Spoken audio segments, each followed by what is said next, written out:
السلام علیکم ګرانو ملګرو، خدای دې وکړي چې ټول به راته روغ او جوړ یاست.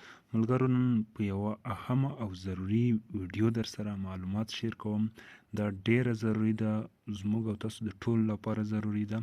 نو که چیرې د ویډیو لپاره پورې وګورئ نو ډیر به ورڅخه خوشحاله شئ او ډیر به مو په فایده راشي. نو دا ویډیو د دې په باره کې ده چې موږ څنګه کولی شو چې په څو سیکنډونو کې غټې سټورۍ یعنې اوږدې لیکنې په ډېرې چټکۍ سره وکړو.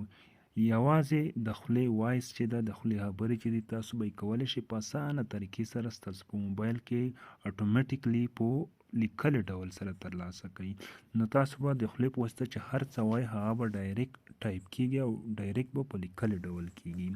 نو دا ډیره اسانه او ساده طریقه ده او هر یو په هر موبایل کې کولی شي په ډیرې اسانې طریقې سره کیږي. نو اوس د دې ضرورت نشته چې تاسو په یا د ورډ یا د لغاتو لپاره سپیل ستونزه ولرئ یا بل څه ستونزه ولرئ. یوازې په خوله چې هر څه وایي هغه به ډایرکټ درته لیکل کیږي او ډایرکټ به ټایپ کیږي.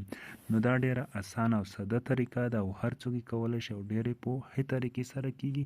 نو راځو نور مو انتظار نه اوږدوم، په ویډیو فایل کوو. د ویډیو له فایل کېدو څخه مخکې که چیرې زموږ چینل نه وي سبسکرایب کړی، چینل هم در سره سبسکرایب کړئ او له نورو ملګرو سره یې هم شیر کړئ. نو راځو په ویډیو درته فایل کوم. دلته راځو مثلا زه یو څه فیسبوک ته اپډیټ کوم، یو څه پورته کوم. نو دا به څنګه کولی شم چې په ډېرې اسانۍ سره زه هر څه په چټکۍ سره ولیکم. نو تاسو یې اوس ګورئ، دلته د مایک نشان چې تاسو ګورئ دې باندې کلیک کوم چې زه هر څه وایم ډایرکټ به موبایل په ښه ډول سره په چټکۍ سره ټایپ کوي. راځئ په مایک باندې کلیک کوم، تاسو یې اوس ګورئ. Hi, my name is Ahmad. I am from Afghanistan and my father is a doctor and my brother is a driver. I am soldier in National Army. Thank you for writing. نو تاسو ولیدل چې د څومره په اسانۍ سره ټایپ شول او په څومره اسانه طریقې سره تاسو مخې ته راغلل.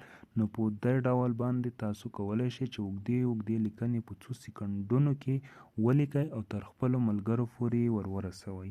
نو دا وه زموږ د نن ورځې ویډیو چې ستاسو لپاره مو چمتو کړې وه. خدای دې وکړي چې تاسو به خوند ترې اخیستی وي او دا ویډیو له نورو ملګرو سره هم شریک کړئ تر څو نور ملګري هم ورڅخه استفاده وکړي. نور مو په خدای سپارم. الله مو مل شه.